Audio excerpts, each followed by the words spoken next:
Hello, and welcome to Aging Matters, a program featuring individuals who talk about aging-related issues of interest to older adults and their families. I'm Cheryl Beversdorf, your host. We all have stories. They often reveal how we have dealt with life and the feelings we have experienced. They capture life's memorable moments and the lessons life has taught us. Beginning with today's episode, and due to the pandemic, Aging Matters TV show interviews will be conducted via Zoom rather than in a live studio.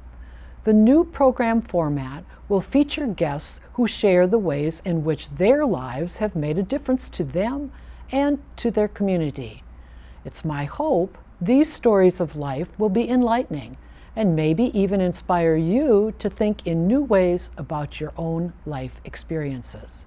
Today, my guest is Brenda Cox, a longtime resident of Arlington, Virginia.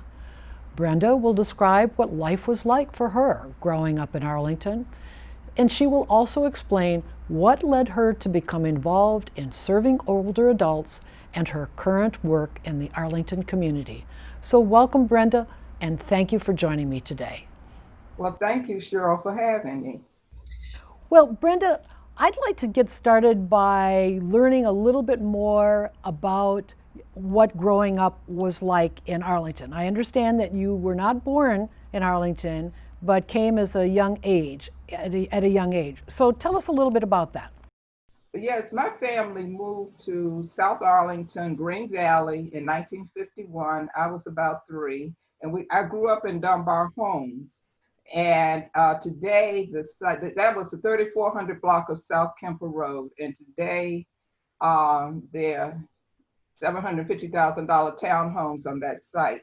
But at that point, there was a cooperative there that was built, I understand, for, I don't know, Black families or returning veterans or whatever, but we lived there from 1951 until 1959. And so in that era, what was it like to live as a minority in the Arlington community?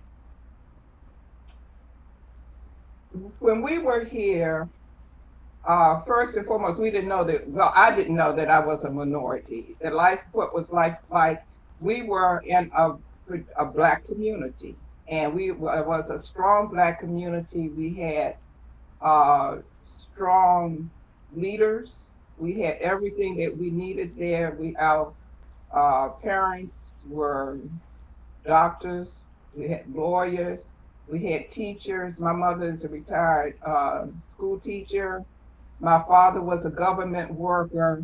But we were a strong Black community. We supported each other. There were a series of churches that were there. The ministers worked together.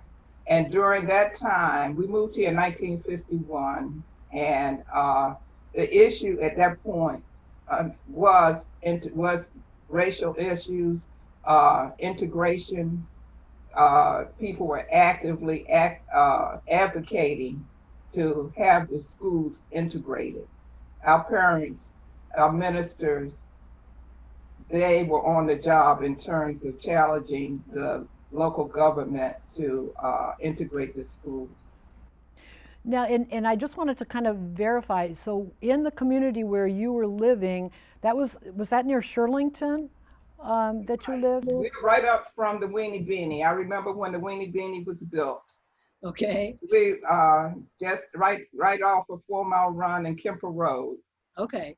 And it was a cooperative. Back in the day, there were 2 Black cooperatives that were built in Arlington for predominantly Black people.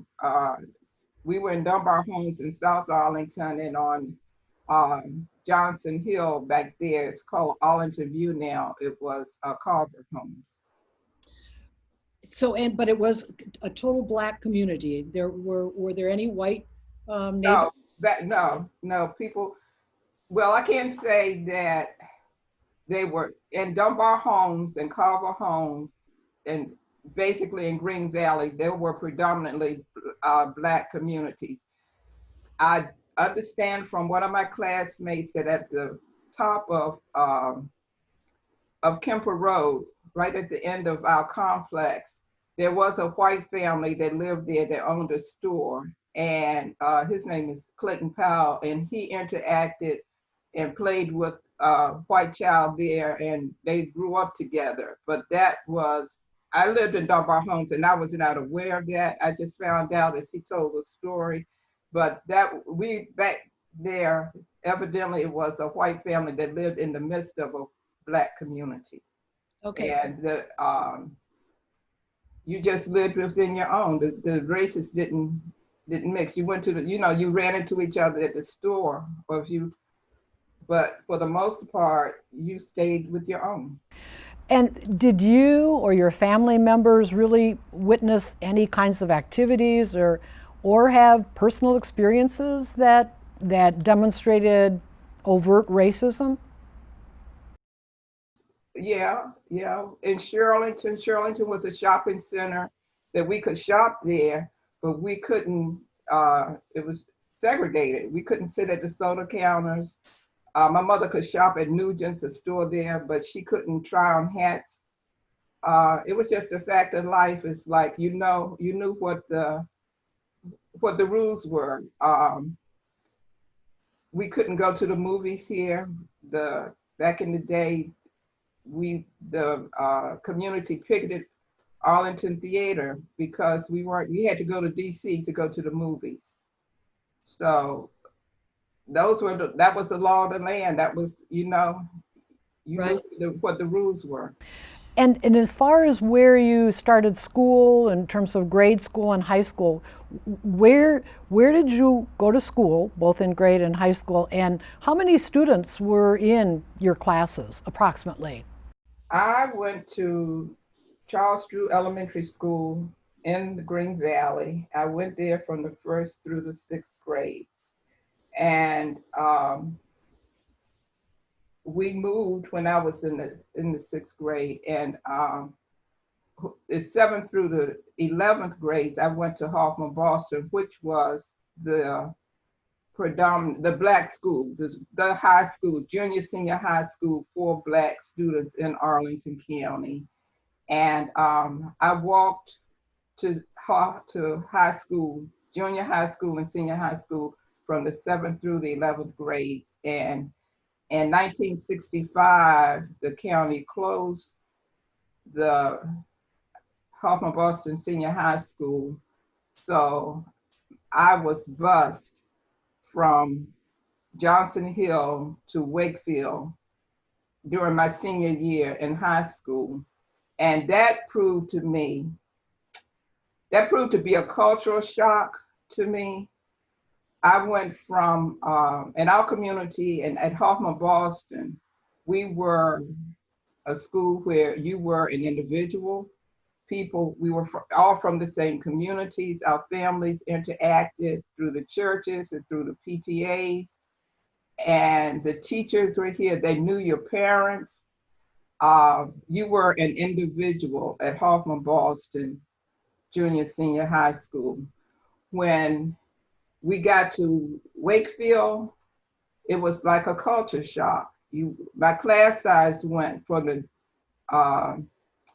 the junior high school class, I guess we had 64, 65 students, and they're saying my graduating class at Wakefield was 800, over 800, 883, 863 people or whatever. And you were a number. You were no longer an individual at Wakefield. You were a number, and it was sink or swim. In fairness to the system, our parents or whatever, they had tried to prepare us for the transition, but it's nothing like being there in a situation where you know everybody and the rules changed. It was a culture shock. It's a culture shock. Just to give you an idea, at Hoffman Boston, you could get suspended for 3 days in the street for smoking cigarettes. Back then, that was before pot. If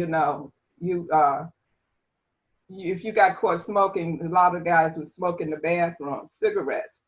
But when we got to Wakefield, the seniors had a smoking port.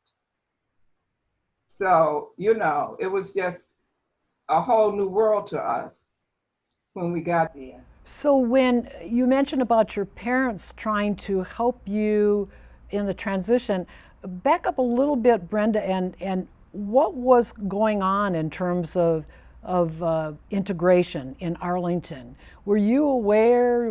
You mentioned, I think, one of your neighbors was involved in integration. What kind of activities were happening prior to the fact that you ended up going from Hoffman Boston to Wakefield High School?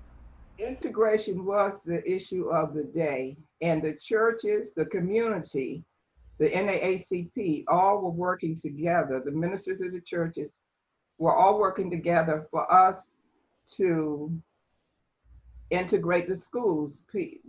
We were involved in court cases. There are pictures in the post of students who were petitioned the courts down in Richmond for integration. Brown versus Board of Education came in 1954. They and Arlington allowed its first students to integrate Stratford in 1959. They finally closed the high school in 1965, and my class, that was a graduating class in 1965, where we had the full school year in an integrated setting.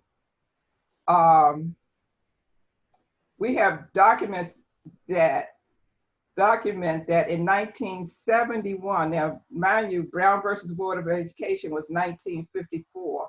In 1971, Arlington was still struggling with how to integrate the elementary schools because the school board and the elected officials did not want to force white parents to send their students to Drew School in a Black community in Hoffman, Boston. That was an issue, and we have documents that document the ministers and the communities challenging the order, Proposition 9, of having to have students, Black students or white students going to Drew School, going to the Black community. And part of the resolution, I think that they developed the Montessori program and made it optional rather than making white parents send their students into a predominantly Black school. But then to counter that, the county bused elementary school students from South 18th Street from the Valley up to Glebe Elementary to go to elementary school to balance out the racial thing, to make it equitable, I guess. I don't know. So talk a little bit, Brenda, about what was it like? You mentioned already the fact that you came from a class of about 60 students, and now you were suddenly in a high school where there was over 800 students alone in your senior class. But did you sense that you were welcome, you and your fellow students from Hoffman Boston? Were you welcome? How were you treated? It ran the gamut. It depended on, first of all, we were so isolated, and everybody had their own experiences, and through the years, everybody had their own experiences. Before they closed Hoffman Boston, there were a series of interactions with students. There was a committee of students from Hoffman Boston as well as Wakefield that got together, and they tried to, George Richardson was our principal, and he interacted with the principal of Wakefield to try to soften the blow. We had sessions at Wakefield and at Hoffman Boston where we just sort of interacted with each other to try to soften the blow. And it just depended on where you were, how successful it was. But Mr. Richardson was worth his weight in gold. He worked it, and this Richardson, he died in 2015 when he was 103. But when he turned 100, uh, another student, Will Patelli, and I went out to Oklahoma City and interviewed him, and on his experience in Arlington. And one of the questions that we asked him was that, how did you prepare students for Wakefield? And on this, he was 100 years and 1 day or 2 days old. He said he was shocked. He said, "Oh, I wasn't preparing them for Wakefield. I was preparing them for life." And that was the type of support that we had as students. We were individuals, and as much as they could, our teachers at Hawthorne Boston, although we were scattered, they tried to support us as much as they could in our transition to Wakefield. So, wow, that certainly is prophetic in terms of your teacher as to what life, how to prepare you not only for high school, as you said. His history was in Oklahoma City. So, back in the day, in early 1900s, what happened in Oklahoma. Sure. He came here, and there's an oral history with Mr. Richardson in the library, in the Center for Local History at the library, that it would be interesting for the public to see. Well, let's bring you forward. Now, Brenda, you've been here since you were 3 years old, and you have this really interesting and history. What changes have you seen in Arlington since as you've been growing up? I mean, what's been most significant for you in your life as to how Arlington has changed? Arlington has changed dramatically. I grew up in a community that was established by freed slaves, and there were several generations of families there. But now gentrification is alive and well in Arlington, and the tide is changing. And we no longer have predominantly Black communities. We have traditionally Black communities, but not predominantly Black communities. And so the tide has definitely changed, and the times are changing, values are changing, unfortunately. Well, that's true. So I'd like to hear a little bit more about how you became involved in aging. That's how I got to know you, Brenda, in the aging community. And so give us a little background of what led you to be involved in aging activities in Arlington. What was your background and career? Well, first and foremost, in my career, in my former life, I was a librarian, and I read, and I just think that information is very important to people. At one point, early in my career, I was the adult institutions librarian at DC Public Library, and as such, I took the bookmobile to Lorton Reformatory. And I just thought that information is important. And as my mother started slowing down, I found out that Arlington has wonderful resources for seniors. And she was slowing down. She lived independently, but she needed assistance. And I was just searching around, and the girl I grew up with worked at the Agency on Aging, and she told me about it. And so I just explored that. I took a session that the county had, the Arlington Leadership College or whatever back in the day, where they informed community people about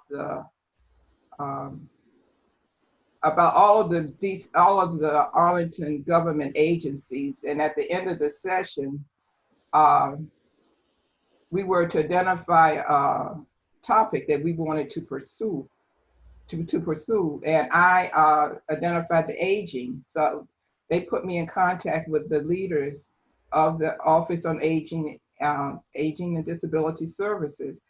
And they said, well, they had to do it because the county had mandated that they do it. So, well, okay, so what's up? What we going to do? So I told them, I said, I found out that you all have wonderful services that are available to seniors, but people don't know. And they said, oh, well, what you going to do about it?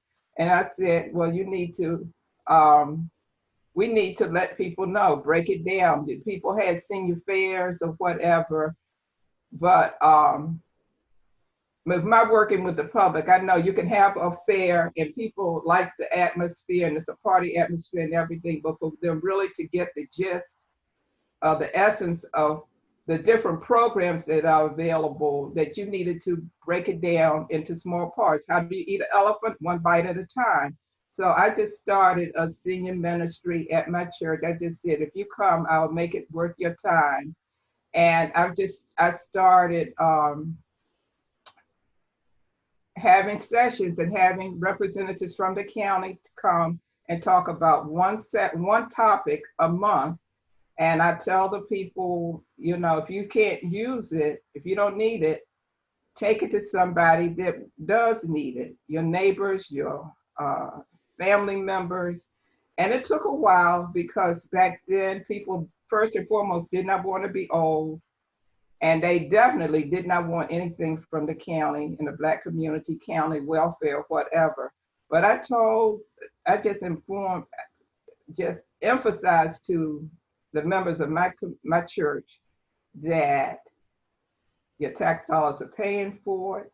And if the Lord willing, you're going to be here and you're going to need the services. So you need to take advantage of it. Don't let other people just take up services that you're paying for. And slowly but surely, people have come to a realization that they need the services and they have passed it on. And it's proven to be invaluable, not just to the seniors, but to their children. And that's a benefit that I hadn't anticipated because so in this area, so many people come from other areas, but there's an agency on aging in every zip code in the country. And in 1965, the year I finished high school, the Older Americans Act was passed, which established this agency on aging. You know, it's an elder care locator number that they can call, put in the zip code, and be connected directly to the local agency on aging, wherever their parents are. And I just emphasize once a month for the last 18 and a half years, come and we give you information that you can't afford not to have. And it's proven beneficial to our congregation. So here we are now in this present day in COVID-19, what's been the greatest challenge for you insofar as interacting with the members of in the senior ministry at Lomax? Hands down is the isolation, the fact that you just can't see people. We have been, if I go to Lomax AME Zion Church, it's on South 24th Road, and we are, like other congregations, having Zoom meetings and Zoom services and whatever to keep in contact with people. And but the biggest challenge is the isolation. Right. That you can't get out. We don't know who we're dealing with. So we're almost out of time. Brenda, give us a little bit about your thoughts about racial relations in the Arlington community now, whether it's your church or just overall. What would you tell us? I think that we're in flux. Times are changing. I think that Arlington, with it being so close to the nation's capital, you know, I think don't assume that all is well. If you read the paper now, it's like somebody flipped a switch, and we should not take it for granted that all is well in Arlington. We have an active community. The parents, especially in our schools, have issues that they are concerned about. I'm sure I hope people are doing the best that they can, but Arlington is in a state of flux. I don't know what I'm looking at. This is not the county I grew up in. So we are, we're in transition, and we need to be aware that everybody's need is not the same, and we need to know what we're looking at, and just don't assume that everyone is on the same page, on the same level as you. I'm just one Black person, but just as a community, and I would encourage people in my community, in the Black community, they are vocal. They're speaking up. If you read the paper, there's a younger generation of parents that are advocating, especially in the schools, for for for students. I have heard that, well, through the years, with integration, the few Black teachers that we had were scattered throughout the system. So, recruitment of Black teachers, sensitive to the needs of that, not at this point, it's not even a Black and white issue. We are an interracial, international community, and we need to respect everybody's ethnicity. And first and foremost, we're human beings. We all bleed red. Well said. Well, I want to thank you, Brenda Cox, Arlington resident, for joining me today. And I want everyone to know that this program is broadcast Sundays at 5:30 p.m.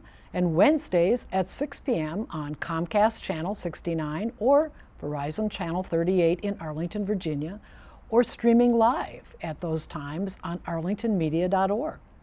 Aging Matters is also on the radio. The program is broadcast every Tuesday at 2 p.m. on WERALP Arlington 96.7 FM. And you can listen to all Aging Matters radio programs by visiting either mixcloud.com/Aging Matters or tiny.cc/Aging Matters archive. And finally, both radio and television Aging Matters programs are posted on our Facebook page, which is facebook.com/Aging Matters WERA. Thank you for watching the program today. Please join me again for the next Aging Matters show. And until then, remember, age is just a number, not a label.